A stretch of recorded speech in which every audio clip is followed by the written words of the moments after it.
Hello, and welcome to another live chapter reading of King Bastard, a dark Sparrow novel by Kells, as presented by Itsy Bitsy Book Bits. Chapter 1. So many airports, so many sleepless nights. She should be used to it by now, especially being a doctor, but Sasha Landry found it hard not to drag her feet while she headed to the taxi line. At least spring had arrived in Chicago, which was a balm for her weary body. After weeks of consulting in Tanzania, a newly opened clinic, her current state confirmed that she was way beyond tired. Instead of working, it would have been wiser to book a trip to a secluded beach that had absolutely no need for a doctor. If she'd had an apartment of her own, locking herself in and ordering out would have been an even better option. Where was home? Acadiana Parish in Louisiana was where she grew up, but when Sasha was accepted to medical school, turning her back on the rickety shack her parents called home had never been in question. After finishing her training, she'd made the world her home, or rather, made the best home she could wherever people needed her help, whether it was a tent, a hut, or under the starry sky. Chicago had only become a regular stop because of her cousin, Deva. Deva's mother, Amelie, left Louisiana for the Windy City and got pulled into the nightmare of the criminal underworld, raising Deva and her brother the best she could before dying. Deva had escaped and built a life for herself until she'd come back when she'd met the love of her life, Alexei. The Russian had almost got her cousin killed. Sasha could have forgiven the man who'd stolen Deva's heart if he hadn't bought a pack of bigger-than-life troublemaking brothers with him. One of them popped into her mind, even as she worked hard to erase all memories of him. The mighty Lazarus King with his tall frame, square bearded jaw, and swirling mercury eyes. He was the most stubborn, annoying, and overbearing man she'd ever known. Not that she didn't have experience with alpha male types. After all, in the developing countries where she did most of her work, men of power often looked down on women, thinking them feeble and disposable, to be protected, not considered. Sasha had been in more than one fight with Lazarus King over the fact that she'd been adamant in helping Deva and thus had come to know the Bastard brothers and their growing circle of family and friends. However, she'd been pulled full force into the fold when Lazarus had been severely injured and ended up in a coma. Becoming his nurse during a perilous situation while hiding out had made her care so much more for his family.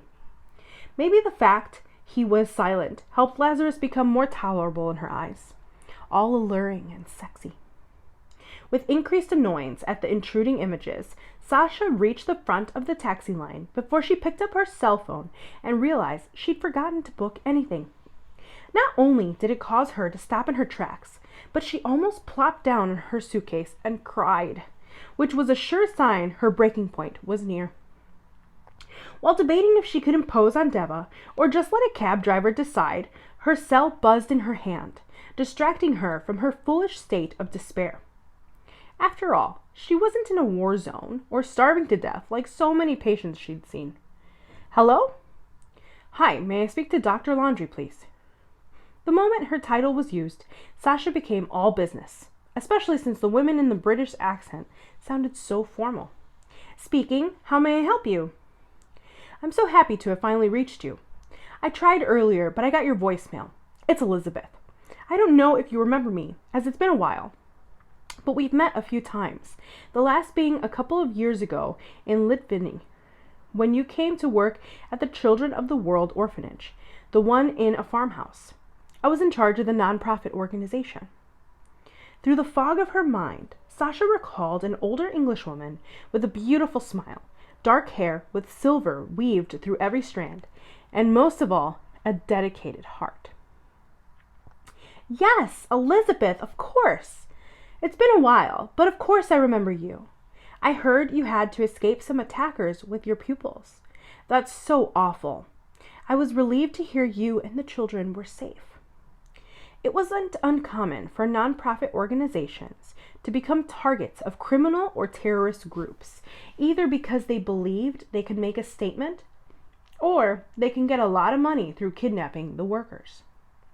Sasha didn't know the details, but having been in a similar situation, knew how difficult it was. However, Elizabeth's voice remained light. "Thank you, but I'm fine. In the end, all I wanted was for the children to be safe. We were lucky to be rescued. I know you've been to much more dangerous locations and risked your life many times." Sasha refused to think about the past or what had happened. From a therapist's perspective, it wasn't the best thing to do, but her work had been everything and filled the void. "Are you still in Europe? Is that why you're reaching out to me?" "Oh no, doctor. I'm now helping out a local organization in Chicago. My dear son doesn't want me to go abroad. I think I made him turn gray before his time. I relocated to the city and learned through the nurses at the Northeastern Hospital that you often work pro bono for them, and I wondered if you had a little free time." Her body screamed no, but her heart couldn't deny people in need. "I may, but you've caught me at an airport, jet-lagged, and I need to find a place to stay. Can we speak tomorrow? I'm so tired, I'm about to start babbling." "Goodness, how inconsiderate of me. And here I thought you were spending your evening relaxing. Are you at O'Hare?" It was impossible not to smile at the sincere concern in her voice. "Yes, I am. But don't worry, I'll just use a booking app and find something." "You're coming to my home.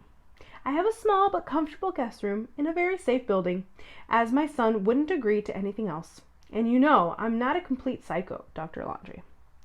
It was clear the woman was joking, but Sasha had come across a few crazy people in her line of work, and one real psycho. One who threatened her cousin, put Lazarus in a coma, and tried to kill his brothers. Jameson Finch was the very definition of a psychopath. "Please, call me Sasha, and I can't impose on you, Elizabeth." "You aren't, and I can hear in your voice how tired you are, Sasha. Please, even if it's only for tonight, don't fight me on this. At least you'll get a good night's sleep and can make a sensible decision." Before she could even open her mouth to argue, Elizabeth had sent her the address to her home and wouldn't give up until Sasha was en route, even telling her that she'd wait by the door until she arrived.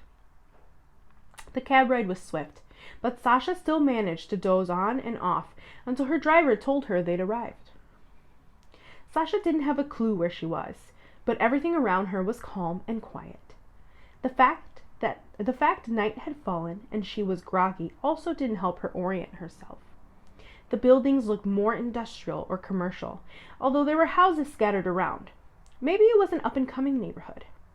As she dragged herself out of the car, her driver pulling out her luggage, Sasha recognized Elizabeth coming out of the building, beautiful and elegant as ever, even dressed in loose pants and a flowery tunic, although she hadn't worked with older women a lot. Sasha felt a genuine connection with her. Maybe it was her sincere compassion or her maternal aura. When images of her own mother popped into her head, Sasha shook it and forced herself to smile as she found herself taken into a big hug. "Oh, I'm so happy to see you again." Elizabeth took over, dispatching the cab driver, grabbing one of her suitcases and ushering her inside. "My dear son would have apoplexy if he knew I'd come outside at night like this." The woman was laughing, but it rang an alarm bell for Sasha. "Why? Is the neighborhood dangerous?" The lobby was basic, but it was secure. Elizabeth tapped in a code, and they entered an elevator. Not during the day, but at night, I guess it's a bit trickier, as there isn't a lot of traffic. I'm told some buildings are being remodeled to become condos and apartments, so I guess the environment will change over the coming years. The door pinged open, and Sasha whistled at the space revealed before her. She'd expected a rudimentary apartment, but it was pretty luxurious.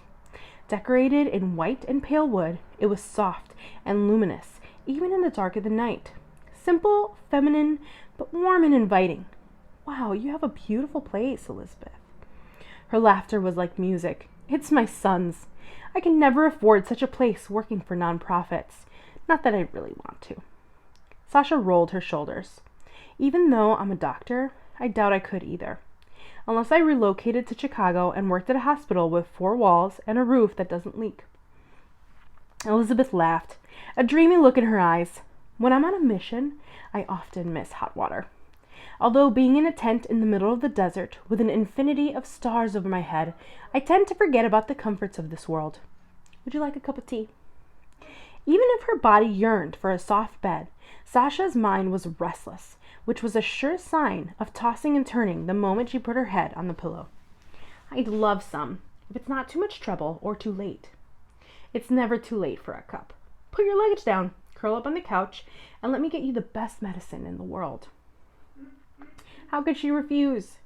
She'd been in constant motion since she'd left her childhood home. It was rewarding and tiring at the same time.